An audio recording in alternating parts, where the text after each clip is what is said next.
Hello दोस्तों, स्वागत है आपका आपके अपने YouTube चैनल आत्मनिर्भर क्लासेज में।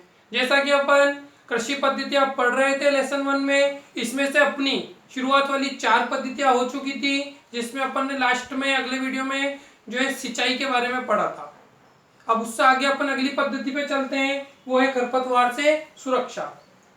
इसमें अपन को पढ़ना है कि खरपतवार होते क्या हैं, इनसे पौधों को नुकसान है या फायदा है, और नुकसान है तो इसको किस प्रकार अपन हटाएंगे, ये सारी चीजें अपन को इसमें पढ़ना है। तो सबसे पहला खरपतवार से सुरक्षा। तो खरपतवार होते क्या है? खरपतवार जो होते हैं वो जब अपन फसल बोते हैं या किसान जब खेत में फसल बोता है तो फसल के साथ कुछ अनचाहे पौधे भी साथ में उग जाते हैं। वो किसी भी कारण से उग सकते हैं, या किसी पशु पक्षी के माध्यम से बीज वहां पे आ जाए, या अपन जो बीज बोते हैं खेत में उसमें कोई अन्य बीज मिले हुए हो, या किसी अन्य प्रकार से वायु के द्वारा या पानी के द्वारा कोई अन्य पादपों के बीज वहां पे खेत में आ जाते हैं, जिस कारण अनचाहे पौधे बहुत सारे वहां पे बीच बीच में उग जाते हैं। ये जो पौधे होते हैं इन पौधों को ही हम खरपतवार बोलते हैं। यानी कि जैसे अपन ने गेहूं बोए खेत में, पूरे गेहूं के खेत में बीच में यदि कोई दूसरे पौधे उग गए तो फिर वो दूसरे पौधे जो है वो उस गेहूं के खेत के लिए क्या है, खरपतवार कहलाएंगे। खरपतवार जो होते हैं ये जो अपने फसली पादप है उनको नुकसान पहुंचाते हैं। बहुत से खरपतवार आकार में बड़े होते हैं, जिस कारण ये जो सूर्य से आने वाला प्रकाश है उस प्रकाश को फसलों तक पहुंचने नहीं देते हैं, जिससे क्या होगा कि जो फसल है उसके उत्पादन में कमी आ जाती है। बहुत से जो पादप होते हैं खरपतवार के, उनकी जड़ें अत्यधिक गहराई तक जाती है और सुविकसित जड़ें रहती है उनमें, जिससे कि वो खेत के पानी का भी अवशोषण स्वयं कर लेते हैं, जिससे फसल में पानी की भी क्या हो जाती है, कमी। तो इससे भी उत्पादन क्या हो जाता है, कम।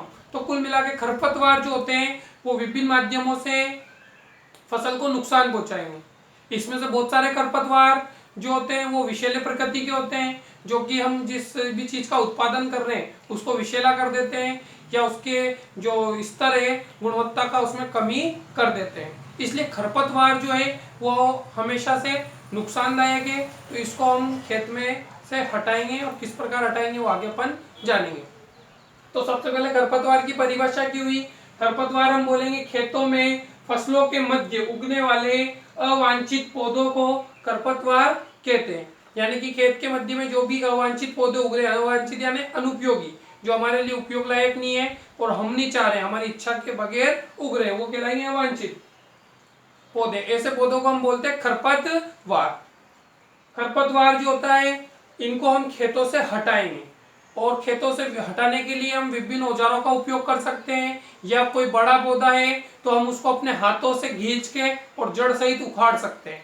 यदि कोई गहराई तक उग गया और हमसे टूट नहीं रहा है तो उसके लिए हम विभिन्न औजार, जैसे दराती आती है, उस दराती, खुरपी या अन्य किसी औजार का उपयोग करके उस पौधे को उस खेत से हटाएंगे। तो ये पौधों को, खरपतवार वाले जो पौधे हैं, अवांछित पौधे, इन पौधों को खेत से हटाने की क्रिया ये कहलाती है निराई। तो अगली परिभाषा आपके लिए अत्यधिक इंपॉर्टेंट है और बार बार पूछे जाने वाली परिभाषा है कि निराई किसे कहते हैं।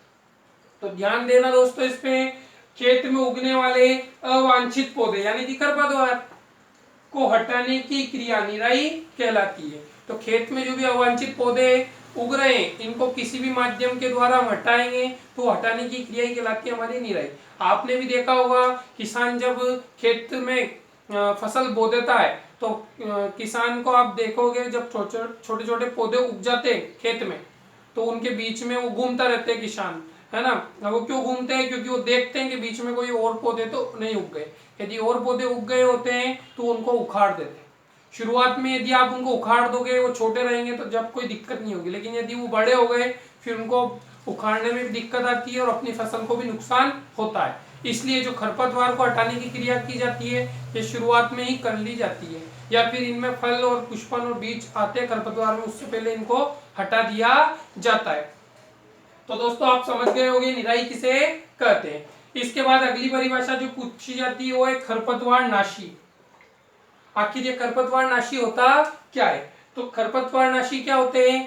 खरपतवार को हटाने के लिए वर्तमान समय में आधुनिक कृषि की जा रही है और किसानों की जो मेहनत है और उसको कम करने के लिए, किसानों के कार्य को कम करने के लिए विभिन्न वैज्ञानिक तरह की पद्धतियां विकसित कर रहे हैं। उसी में से एक नई तकनीक है अपनी खरपतवार नाशी। खरपतवार नाशी एक प्रकार का रासायनिक पदार्थ होता है जिसको पानी के साथ उचित मात्रा में मिलाकर खेतों में छिड़का जाता है। खेतों में छिड़कने के लिए आपने देखा होगा किसान पीछे एक कैन लगा लेता है और प्रेशर से पूरी फसल में छिड़काव करता रहता है। ये सीन आप सबने खेतों में देख रखा होगा। तो वो क्या छिड़कते हैं, वो होता है खरपतवार नाशी। खरपतवार नाशी जो होता है ये फसलों के मध्य में जो अनचाहे पौधे उगते हैं उनको नुकसान पहुंचा के उनको नष्ट कर देता है, किंतु फसल को कोई नुकसान नहीं पहुंचाता। इसकी खासियत ये रहती है, जैसे आप गेहूं की फसल के ऊपर इसको छिड़कोगे तो गेहूं की फसल को कोई नुकसान नहीं होगा, लेकिन वहां पे कोई अन्य पौधे उग रहे होंगे तो उन पौधों को ये नष्ट कर देगा। इससे किसान को एक एक पादप को ढूंढ के अलग नहीं करना पड़ेगा, केवल वो दवाई का छिड़काव करेगा और वो पादप के मध्य में जो अन्य पौधे उग रहे होंगे वो नष्ट हो जाएंगे। तो दोस्तों आप समझ गए होंगे खरपतवार नाशी है क्या। इसकी परिभाषा है, खरपतवार को नष्ट करने के लिए जिन रसायनों का छिड़काव किया जाता है उन रसायनों को ही क्या बोलते हैं, खरपतवार नाशी कहते हैं। उन्हें खरपतवार नाशी कहते हैं। इसका उदाहरण है एक सिंपल सा जो खरपतवार नाशी सभी दूर उपयोग किया जाता है सर्वमान्य, वो है 2,4-D, 2, 4 और D। इसका शॉर्ट नेम है। इस नाम को आपको याद रखना उदाहरण के तौर पे कि ये खरपतवार नाशी का क्या है, उदाहरण है। तो दोस्तों ये आपको पूरे समझ में आ गए होंगे। इनकी आप स्क्रीनशॉट ले सकते हो और परिभाषा को नोट कर सकते हो।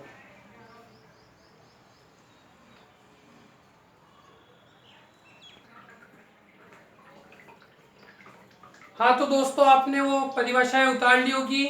उसके बाद अब चलेगा अपना अगला टॉपिक। अपने अगले टॉपिक का नाम है कटाई। ये छठा चरण है कृषि पद्धतियों का। यह है कटाई। फसल अपन ने सबसे पहले फसल को उगाया, उसके बाद अपन ने विभिन्न चरणों से होते हुए सिंचाई तक आ गए थे। सिंचाई के बाद अपन ने खरपतवार पढ़ा। खरपतवार के बाद फसल जो होती है वो पक जाती है। उचित समय आने पे हर फसल का अपना अपना टाइम होता है। कोई फसल 3 महीने में पकती है, कोई फसल 4 महीने में, कोई जल्दी पक जाती है, कोई लेट पकती है। तो उस फसल की अपनी समय अवधि के अनुसार जब वो पक जाती है तो उसके पकने के बाद उस फसल को काटना कटाई कहलाता है। कटाई के लिए जो प्राचीन समय से उपयोग आ रहा है वो औजार है दराती। तो दराती के द्वारा जो किसान है वो आज भी बहुत से स्थानों पे इस यंत्र का उपयोग होता है। कि इस तरह का यंत्र आप सबने देख रखा होगा, इसको हाथ में लेके यहाँ पे दस्ता होता है, इससे पकड़ के और इसकी सहायता से धार होती है इसमें अंदर की ओर, इससे अपन काटते हैं। तो ये प्राचीन समय से उपयोग होने वाला एक उपकरण है जिसको अपन बोलते हैं दराती। दराती की सहायता से आज भी कई स्थानों पे कटाई की जाती है। इसके अलावा दूसरी जो आधुनिक समय के अनुसार जो मशीन आई है, जो बड़े बड़े खेतों में बहुत कम समय में और सरलता से जो है कृषि की कटाई कर सकती है, उस मशीन का नाम है हार्वेस्टर। तो ये मशीन का नाम भी आपको याद होना चाहिए कि वर्तमान में किस मशीन के द्वारा कटाई का काम किया जा रहा है, उसका नाम है हार्वेस्टिंग मशीन। और प्राचीन समय से जो उपयोग आ रहा है उपकरण, उसका नाम है दराती। तो आइए दोस्तों अपन इसकी परिभाषा को जान लेते हैं कि कटाई होती क्या है। कटाई होती है फसल के पक जाने के बाद उसे काटना, कटाई कहलाता है। कटाई जब कर लेते हैं तो इसके बाद इसमें से जो फसल होती है अपन उसको पूरा काट लेते हैं। जहां से वो उगी रहती है उसके तने को अपन बीच में से काटेंगे। तो अपन ने भी उसमें जो फल आ रहे हैं या बोल सकते हैं जो दाने आ रहे हैं या बीज आ रहे हैं उनको अपन ने अलग नहीं किया, अपन ने पूरा पेड़ काट दिया है।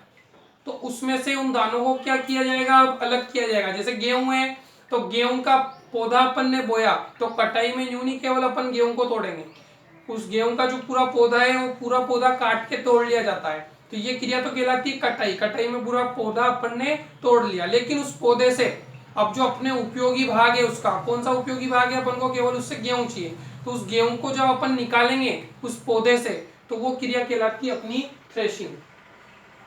तो थ्रेशिंग में क्या होगा, जो गेहूं है वो या जो भी दाना है या फसल है, उस या दाना या बीज जो होता है उसके अंदर धसा हुआ रहेगा, उसके चारों ओर एक कवर रहता है, उस कवर से उसको अलग करना पड़ेगा। तो उस दाने को अलग करेंगे और जो बचेगा उसको भूसा बोलते हैं, सामान्य गांव की लैंग्वेज में भूसा बोला जाता है। तो उस दाने को और उस भूसे को अलग करने की क्रिया, दाने को और भूसे को क्या अलग करने की क्रिया कहलाती है थ्रेशिंग। वेरी इंपॉर्टेंट परिभाषा है ये, इस पे बार बार पूछी जाती है और बहुत अधिक चांस है कि आपके ये आए। तो थ्रेशिंग की परिभाषा हमें हमेशा याद होनी चाहिए, कटी हुई फसल से बीजों या दानों को भूसे से अलग करना थ्रेशिंग कहलाता है। कटी हुई फसल से बीजों दानों, बीज बोल सकते हैं या दाने बोल सकते हैं, उनको भूसे से क्या करना, अलग करना थ्रेशिंग कहलाता है। एक छोटी सी एक लाइन की परिभाषा है लेकिन बहुत इंपॉर्टेंट है, बार बार एग्जाम में पूछे जाने वाला क्वेश्चन है, थ्रेशिंग किसे कहते हैं। तो हमें याद होना चाहिए कि फसल जो होती है उसमें से भूसे और दाने को अलग करना थ्रेशिंग कहलाता है। जो भूसे वाला भाग होता है दोस्तों, वो विभिन्न जानवरों के खाने के काम आता है, चारे के रूप में उसका उपयोग किया जाता है और उसकी खाद भी बनाई जाती है। लेकिन जो बीज वाला दाना वाला भाग है वो हमारे लिए उपयोगी उत्पाद है, उसका हम खाने के लिए उपयोग करेंगे और मार्केट में उसको अवेलेबल कराएंगे बेचने के लिए। तो ये दोनों भाग आपके समझ में आ गए होंगे और दोनों भाग का अपना अपना उपयोग है। जो एक भाग है वो जानवरों के खाने के काम आ रहा है और एक भाग इंसानों के खाने के काम आ रहा है, तो दोनों को अलग करना जरूरी है। तो ये थ्रेसिंग आपकी कंप्लीट होगी। इसके बाद अपना जो अगला टॉपिक है वो है भंडारण। ये छठे चरण के बाद सातवां चरण है अपना भंडारण। जब फसल कट जाती है फिर थ्रेशिंग की क्रिया के द्वारा अपन ने उसमें से दानों को भी अलग कर दिया, उन दानों को यानी कि बीजों को अब सुरक्षित स्थान पर रखा जाता है, ये क्रिया हमारी कहलाएगी भंडारण। लेकिन ध्यान रहे दोस्तों, जब बीज को निकाला जाता है तो उसमें नमी उपस्थित होती है, अर्थात उसमें कुछ पानी की मात्रा होगी, हल्का गीलापन होगा। कोई भी नई फसल अगर खेत में से काट के लाएंगे अपन तो देखते हो हल्का सा गीलापन होता है। यदि ऐसी फसल को अपन ने भंडारण कर दिया यानी कि अपन ने इकट्ठा करके एक जगह कहीं पे रख दिया तो कुछ समय पश्चात वो फसल नष्ट हो जाएगी, उसमें कवक फफूंद आदि लग जाएंगे जिससे वो क्या हो जाएगी, नष्ट हो जाएगी। तो फसल का भंडारण करने से पूर्व ये क्रिया अनिवार्य है कि जो दाने या बीज अपन ने निकाले हैं उनको कड़क धूप में सुखाया जाता है, कई दिनों तक या एक सप्ताह तक लगभग उनको पहले धूप लगाई जाती है जब तक कि वो अच्छे से सूख नहीं जाए और उनमें उपस्थित नमी दूर नहीं हो जाए। जब तक उनमें नमी है उनको अपन धूप में रखेंगे, जब उसकी पूरी नमी खत्म हो जाती है, वो सूख जाते हैं, तो ऐसे बीजों को उचित पात्रों में भरकर यानी कि अपन बोरों में भी भर सकते हैं, बोरे आपने देखे होंगे सबने, उन बोरों में भर सकते हैं या बहुत से धातु के पात्र आने लग गए हैं। प्राचीन समय में जो किसान है वो मिट्टी की कोटियां बनाते थे, उन कोटियों में भर देते हैं, अभी भी गाँवों में भी देखने को मिल जाएगी। तो विभिन्न पात्रों में या बोरों में भरकर उनको सुरक्षित स्थान पर रख दिया जाता है जब तक कि अपन उचित भाव आने पे किसान उनको मार्केट में बेचने के लिए नहीं ले जाता है। तो ये क्रिया जो कहलाती है वो अपनी कहलाती है भंडारण। तो भंडारण की सिंपल सी परिभाषा है, आइए इसको देख लेते अपन। बीजों को सुखाकर बोरों व अन्य पात्रों में भरकर सुरक्षित स्थानों पर रखना भंडारण कहलाता है। सुरक्षित स्थानों का मतलब यहाँ पे ऐसे स्थान पे रखना है जहाँ पे कोई चूहे, छोटे मोटे कीड़े आदि नहीं पहुंचे। यदि चूहे, छोटे मोटे कीड़े उनमें लग गए तो आपकी फसल क्या हो जाएगी, नष्ट हो जाएगी। तो हमें जहाँ पे भी रखते हैं तो वो सुरक्षित स्थान होना चाहिए, साथ में वहाँ पानी नहीं आना चाहिए, हल्की सी वहाँ प्रकाश और हल्की सी हवा की व्यवस्था होनी चाहिए, लेकिन यूं नहीं कि ज्यादा खुले में रख दो, खुले में नहीं रखना है, पैकिंग करके रखना है। क्लियर होगी बात। इसके बाद भी बहुत सी बार अपनी जो फसल है उसमें फफूंद या कीड़े लग जाते हैं और जो बीज दाने अपने निकाले वो खराब हो जाते हैं। इसके लिए वर्तमान समय में विभिन्न प्रकार के रासायनिक पदार्थ आ रहे हैं जिनको भी इन भंडारण के समय उनके साथ रख दिया जाता है, जिससे कि उसमें कोई भी सूक्ष्म जीव लगता नहीं है, फसल खराब नहीं होगी। इसी प्रकार चूहे आदि से भी बचाने के लिए विभिन्न प्रकार की दवाइयों का उपयोग किया जाता है जिससे ये पहले ही नष्ट हो जाए और अपनी जो फसल है उस तक नहीं पहुंचे। तो इस प्रकार दोस्तों ये अपना जो कृषि पद्धतियां है ये सातों समाप्त हो गई। आशा है कि आपको अच्छे से समझ में आई होगी। जो दोस्त नए जुड़े हैं वो मेरे जो वीडियो है वो कंटिन्यू आगे से देखते हुए हैं तो आपको पूरा ये लेसन समझ में आ जाएगा। केवल इसमें एक परिभाषा और है जो आपके बच्ची है वो भी आप नोट कर ले, वो परिभाषा है जंतु पालन। तो जंतु पालन अपन बचपन से सुन रहे हैं और जंतु को अपन पालते भी है, जैसे आपके घर पे आस पड़ोस में आपको कुत्ते बिल्ली आदि को देखने को मिल जाएंगे। तो जंतु को क्यों पाला जाता है? बहुत से जंतु को तो अपन अपने मनोरंजन के पाल लेते हैं, लेकिन किसान की दृष्टि से देखें तो किसान जो है वो गाय, बकरी, भैंस, मुर्गी और बहुत से किसान तालाबों में मछली आदि पालन करते हैं। तो उन जंतुओं को पाला क्यों जा रहा है? तो इसकी परिभाषा यहीं से निकलेगी कि जंतुओं को उपयोगी उत्पाद प्राप्त करने के लिए पालना जंतु पालन कहलाता है। किसी भी जंतु को अपने लिए उपयोगी उत्पाद प्राप्त करने के लिए पालना क्या कहलाएगा? जंतु पालन कहलाएगा। उपयोगी उत्पाद का मतलब जैसे गाय पाल रहे हैं तो अपन को वो दूध देगी, भैंस भी अपन को दूध देती है। इसी प्रकार मुर्गी है वो अंडे देती है जिसको मार्केट में आप बेच सकते हैं। इसी प्रकार मछलियां हैं, मछलियों को बेचकर मांस का निर्यात किया जाता है। तो विभिन्न जंतुओं को अपन अपने उपयोगी उत्पाद प्राप्त करने के लिए पालते हैं। तो ये परिभाषा छोटी सी आप नोट कर सकते हो, जंतु पालन की परिभाषा। ये नया टॉपिक आपके जुड़ा, ये पूछा भी जाएगा। मैं बोल रहा हूँ हल्की सी नोट कर लेना इसको। विभिन्न जंतुओं को उपयोगी उत्पाद प्राप्त करने के लिए पालना जंतु पालन कहलाता है। जैसे मुर्गी पालन, मछली पालन, गाय पालन, बकरी पालन आदि। तो दोस्तों आपके ये पूरा लेसन क्लियर हो गया है। मैंने कुछ भी चीज इसमें आपके छुड़ाई नहीं है। वीडियो कम से कम 5-6 आपके पहुंच गए, लेकिन पूरा पार्ट आपके क्लियर हो गया है। आशा है आपको ये आगे तक वीडियो फायदा देगा और आप नोट करते हुए चलेंगे तो और भी अच्छा है। और जब भी आपको दिक्कत आए, आप वीडियो हमेशा आपके लिए अवेलेबल है, आप देख सकते हैं। और कमेंट करके हमें बताएं कि पूरा लेसन पढ़ने पर आपको कैसा लगा और इस पार्ट में कोई दिक्कत हो तो वो भी हमें कमेंट सेशन में बताएं। और जो दोस्त अभी नए जुड़े हैं वो चैनल को सब्सक्राइब कर दें और हमारे वीडियो पूरे कड़ी में देखते हुए आए। हमने सबके पीछे पार्ट 1, 2, 3 लिख रखा है तो आपको पूरा समझ में आएगा। और जिन भी भैयाओं ने अभी तक भी सब्सक्राइब नहीं किया है चैनल को, सबसे पहले वो चैनल को सब्सक्राइब कर दे ताकि आपको आगे पूरा कोर्स मिलता रहे। और बेल आइकॉन को ऑन कर दें और चैनल को शेयर करें जो आपके मित्र वगैरह हैं उनको, ताकि उन तक भी वीडियो पहुंचे। Thank you.